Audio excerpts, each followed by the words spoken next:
일단 선생님 작품의 전 작품을 맥락에다 두고 이 작품을 봤을 때도 크게 벗어나지 않은 맥락이 하나 있는 것 같아요. 그래. 저한테는 그게 죽음이에요. 강렬한 이것은 뭔가 어떤 동기나 그런 목적 같은 것들이 있을 텐데 어떻게 얘기를 들으면 좋을까요?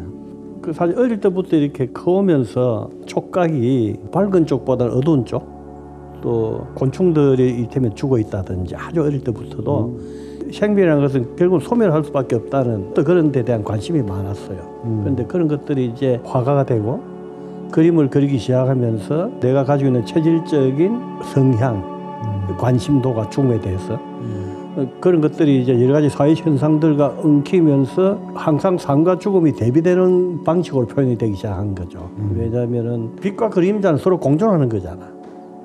빛이 있기 때문에 어둠이 있는 것이고 또 어둠이라는 건 상대적으로 빛이 있기 때문에 더 어둡게 보이는 것이고 그런 것들이 빛과 어둠이기도 하고 삶과 죽음과도 관계가 된다고. 그래서 그림 속에 죽음의 냄새가 깃들기 시작한 거죠. 선생님은 죽음을 그리는데 죽음을 너무 생생하게 그려요. 표현을 그렇게 하신단 말이죠. 박제 시리즈 이전에도 유령 패션이나 그 마스크 같은 걸 할 때도 이 마스크도 사실은 장래의 예술하고 가깝잖아요. 그렇죠. 죽은 사람 머리에다 씌워주는 것이 이제 마스크였고 이제 그로부터 출발을 한 것이니까. 사실 유령 패션 같은 경우도 그 실제 그 죽음에 대한 향기가 스며 있을 수도 있고 내가 바라본 우리 사회의 현상 자체가 여러 가지 자본주의의 어떤 그늘, 자본주의 그늘 그 자체가 마치 헛개비 같은 시체들이 움직이는 것 같은 도시 향락 문화, 그리고 인간이 가지고 있는 욕망이나 쾌락이나 이런 것들이 그 생명의 그 자체를 망가뜨리는 그런 것들로 통해서 마치 유령의 거리 같은 그런 느낌을 착시 현상으로 받아들이기도 하거든. 그래서 유령 패션이라는 제목을 쓰신 거예요. 육체는 사라지고 혼백은 사라지고 물질만 남아있는 상태. 그리고 또 그런 것들이 단순하게 그 죽음의 문제이기도 하지만 우리 사회 현상의 문제, 권력과 자본의 결탁으로 의해서 만들어지는 대량 생산을 통해서 얻어지는 일단 부조리 같은 게 있잖아요. 그렇죠. 그런 것들이 한때 엉켜 있는 거지. 내 그림 속에, 유령 패션이라는 것 속에.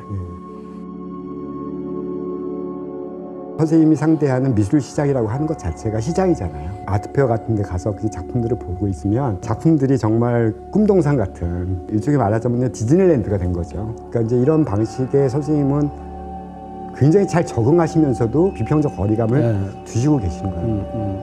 그러니까 이것도 사실 저한테는 상당히 양가적이고 모순적으로 보이기도 해요. 그렇죠. 양가적이고 모순적이기도 하죠. 그래서 나는 어쨌거나 진실은 달콤하고 이쁘지 않다고 생각하거든. 예, 저도 그렇습니다. 이제 피 냄새도 나고 골막 터져야 고름이 튀어나와야 그 속에 새살이 돋듯이 그런 사회 현상을 역술법으로 뭐가 아름다운지 그 정확한 정의가 어디 있어. 나는 진실이 불편하지만 아름답다고 생각하는 거지. 보기 거칠고 인상을 찡그리면서 바라봐야 된다 하더라도 뭔가 생각할 수 있고 내 목소리가 여과 없이 그대로 전달될 수 있는 형식을 선택하는 거니까. 근데 선생님께서는 그런 것을 일그러뜨리는 사람인 것 같아요. 가령 뭐 선생님이 나는 돈 벌 욕심으로 그린다 하면서 꽃그림도 그리시고 하지만 이 꽃그림을 봐도 저한테는 좀 심상치 않아요. 그저 아름답지 않다라는 거죠. 이상하게 그 예뻐 보이는 그 꽃들이 왠지 모르게 비린내를 풍기고 있는 거예요. 원초적인 근원을 그리는 거니까 사실은 처음에 시골 들어가지고 꽃씨만 한 자루를 사가 땅에 뿌려봤는데 치열하게 싸우면서 키가 큰 꽃들만 살아남는다고. 거기도 이제 적자생존 같은 것들이 벌어지는 거기도 자연이 있거든. 그냥 삶의 투쟁. 그저 예쁜 꽃보다는 꽃이 살아남기 위해서 살기 위해서 그 환경에 적응하기 위해서 올라가는 그 과정을 그 속에다가 집어넣고 싶고 또 내가 가지고 있는 현실, 사회의식 그런 것들을 꽃 속에 집어넣고 싶으니까 꽃이 이뻐질 수가 없지. 예를 들자면은 몇 년 전에 맨드라미를 그리기 시작했는데 주변 사람들 안창호기도 꽃 그리네. 참 지도 별 수 없네. 먹고 살려니까 꽃을 그려야 되는 거라고 대부분 다 그렇게 생각했거든. 그러고 상당히 기대에 차서 꽃 전시를 기다리고 있었는데 세월호가 터졌어. 꽃 같은 애들이 물 속에 수장되는데 너무너무 고통스러웠거든. 그리고 그걸 지켜보면서 나는 개인전 준비로 맨드라미를 해야 되는데 그 꽃 속에, 맨드라미 속에 나의 그 힘겨운 고통이 그대로 녹아 들어갔다고. 그러니까 굉장히 우울하고 고통스러운 꽃이 피가 녹아 흘러내리듯이 그렇게 이제 꽃 그림이 그려졌는데 완성이 되고 전시가 개인전이 됐을 때 일반 관객들은 그런 작가가 가지고 그 고통과 섬세함을 잘 못 읽어. 그냥 꽃으로만 봐. 물론 특별히 보는 사람도 있겠지만 그러니까 꽃이라는 것도 우리 사회에서 그 통용되는 모호한 낱말들이 있어요. 이쁜 걸 아름답다고 착각하는 거지. 아름다운 것 속에 이쁜 것이 작은 비중은 차지해. 그렇긴 하죠. 그런데 이쁜 것이 아름다운 것은 아니거든. 아름다움 속에 이쁨이 소속돼 있는 거지. 아름다운 거는 다른 데 있다고. 아름다움 속에 숭고함도 있고 삶의 땀 냄새가 스며 있는 게 진짜 그 아름다운 거라고 나는 생각하거든. 선생님은 굉장히 많은 것을 수집을 하세요.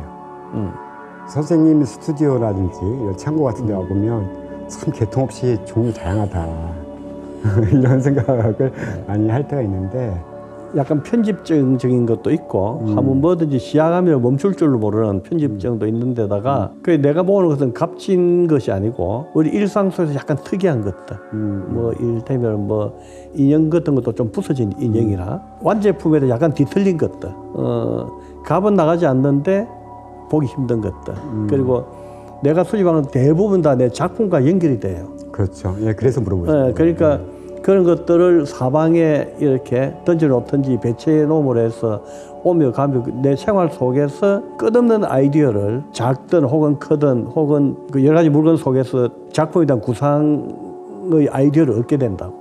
그런 것들이 바로 작품으로 연결되기도 하고 또 그런 걸 통해서 또 다른 생각을 하기도 하고 그러니까 양 사방에 이상한 물건들이 흩어져 있잖아. 그렇죠. 예. 일반인들이 모으는 콜렉션 하는 그런 방식은 전혀 달라요. 쉽게 하면 중구난방이 나의 질서다. 그러네. 선생님 그 사진 작업, 그러니까 사람 얼굴 사진, 초장 사진 작업을 하실 때 그 사진들도 그냥 그렇게 수집을 하신 거예요? 아니면은 수집한 거지. 아, 그것도 수집하신 거예요? 수집한 것도. 옛날에 고물상에 가면 앨범 자체가 고물상에 쌓여 있었다고. 익명의 사람들 사진을 통해서 그 사람들의 역사를 들여다보는 거지. 그러면서 가장 조형적으로 울림이 있는 것들을 뽑아내서 그림을 그리는데 옛날에 일본에 있는 동경에 있는 어떤 화廊에서 초대전을 하게 됐는데 그림을 뭘 그려나갈까를 생각하다가 그 일본의 칭종 끌려나가는 남편과 기념 촬영한 사진을 그렸다고. 그 사진은 내 친구 집에 놀러 갔는데 그 앨범을 뒤다가 부모님 사진이 있는데 아버지는 그 이렇게 들어오고 징용 끌려가기 전에 모습 그리고 기념으로 어머니를 한복 입고 서 있는 그 사진이었는데 빌려달라고 그랬지 친구한테. 그걸 그려가지고 일본 가서 전시했다고. 일본 애들이 너무나 사실 불편해했지. 굉장히 불편한 사진이니까. 네. 그 사진을 그린 그림이 다라운 행강 프랑스 깐주 회화제 가가지고 심사위원 특별상을 받은 그림인데 한 장의 사진을 통해서 그 1차원의 세계가 그림으로 해서 3차원의 세계가 되는 것이고 그렇죠. 회화세계도. 그리고 그걸 통해서 어떤 여러 가지 사진에서 느껴지는 감정을 그림 위에다가 끓기도 하고 뿌리기도 하면서 흔적을 남기면서 상흔을 남기면서 역사의 고통을 옮겨서 그리기도 하고 사진 자체를 이용하기도 하고 사진 그 자체를 바탕으로 사진을 그렇게 이용해 온 거지 지금까지.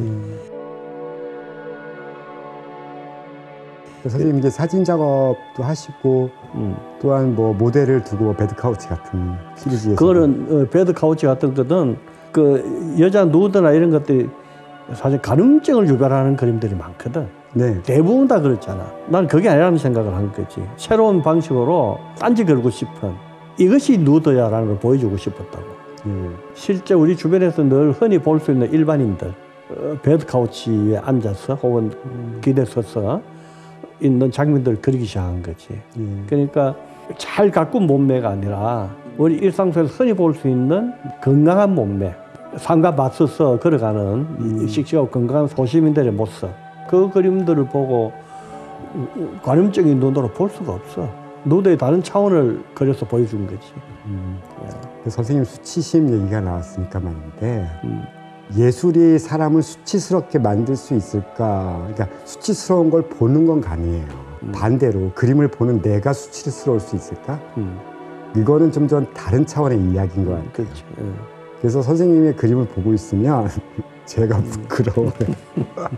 그러니까 왠지 피하고 싶은 시선이에요. 그러니까 모델이 바라보는 어떤 시선도 그렇고 자세도 그렇고 내가 또 바라던 그런 관념화된 아름다움이 아니고 그리고 더더욱 저를 불편하게 하는 거는 이 카우치라는 그 딱 정해진 그렇지. 제재 안에서 인간이 도대체 뭘 할 수 있을까. 사실 좀 그게 이 작업실 안에서 베드 카우치를 썼는데 정말 생뚱맞거든. 사람이 그 눕게 되려는 게 구겨서 몸을 맞춰야 돼. 어디에 일을 펴지를 못하잖아요. 그렇지. 그런 장치와 사람과의 관계. 제목 자체가 불편한 진실이었다고, 전시 제목도. 그러니까 선생님 작품은 그 베드 카우치 시리즈뿐만 아니라 또 다른 작품에서도 그렇게 사람을 이렇게 불편하게 만드는 요소가 하나씩 들어가 있어요. 그래. 예. 그게 이제 어떻게 보면은 선생님의 목리인가 사회에 대한 어떤 이게 뭐라 그럴까? 그게 또 내 예술의 힘이지. 그리고 또 힘이기도 한 거죠. 그렇지. 힘이기도 하고 또 그 속에 진실이 숨어 있는 거지. 그렇죠. 그 불편함 속에. 사실은 자본주의 사회에서의 진실이라는 것은 좀 불편해. 감추고 싶어 하고. 그래도 선생님은 새디스트는 아니시잖아요. 그렇지, 아니지. 예. 오히려 제가 아는 선생님은 굉장히 사람들에 대해서 열려있고 따뜻하신 분인데 그런 것들이 사실은 삶에 대한, 인간에 대한 끝없는 프로포즈지. 올바른 것에 대한. 그 말이 맞네요. 그게 결론인 것 같기도 하고요. 그래서 요새 사람들이 자신의 푸사들을 지브리풍의 만화식 형상으로 바꿔가지고 올려놓는다든지 아니면 그림을 그려도 요새는 AI가 그림을 그려놓는다든지 오히려 AI한테 그 말로 몇 가지 키워드로 제공만 하면 거기에 걸맞게 무슨 굉장히 환상적인 풍경화를 그려준다든지 하는 이런 일들이 많잖아요. 그래서 이제 요즘 화가들뿐만 아니라 이 그 조형 예술가들이 어떻게 보면은 사진이 등장했을 때 이 화가들이 겪었던 그 좌절감보다 더 심한 좌절감을 좀 앓고 있는 것 같아요. 그렇지. 선생님 이 상황을 어떻게 보시고 계세요? 예술이라는 기술과 아이디어로 만들어내는 것이 아니거든. 지금까지 내가 경험하고 내가 받아들이고 내가 실천하는 예술은 심장과 체온으로 그리는 예술이거든. 그리고 직접 피부로 느끼는 사회의 고통이나 분노나 진통을 표현하는 것이기 때문에 AI가 뭘 어떻게 느끼고 표현할지는 모르겠지만은 또 AI가 그려내는 것도 한 장르에 속할 거라고 하는 바. 예술 전체를 지배하는 것이 아니라 AI가 표현할 수 있는 한 개의 장르, 또 내가 그리는 방식의 장르, 이렇게 구분될 거라고 보는 거죠. AI가 살며시 우리의 삶 속에 끼어들었는데 피해갈 수는 없잖아. 조그마한 자리를 만들어주는 거지. 그런데 그것을 절대적으로 받아들인다면 AI의 노예가 될 것이고 AI를 적절하게 이용한다면은 모섬처럼 잘 부리게 될 것이고 그런 차이로 나는 보는 거지. 그리고 어차피 그런 사회를 맞이했을 때는 그것을 최대한 활용하면서 내가 디지털 페인화를 그리듯이 적절하게 우리 삶 속에 섞어서 살아야 되지 않을까 이런 생각을 하는 거지. 그러니까 내가 생각할 때의 예술은 체온과 심장을 통해서 손끝으로 표현되는 것이라고 아직 나는 알고 있기 때문에 이 예술의 형태가 이 AI 시대를 맞이하면서 어떻게 변할지는 몰라. 그렇죠. 예측할 수 없어. 그렇지만은 내가 생각하는 예술은 그렇다는 거지. 항상 이렇게 악화만 초래하는 건 아니고 다른 어떤 좋은 결과도 불러낼 수 있으니까 아마도 그런 긍정성을 가지고 가야 되는 거겠죠. 걱정할 거 없다고 나는 봐.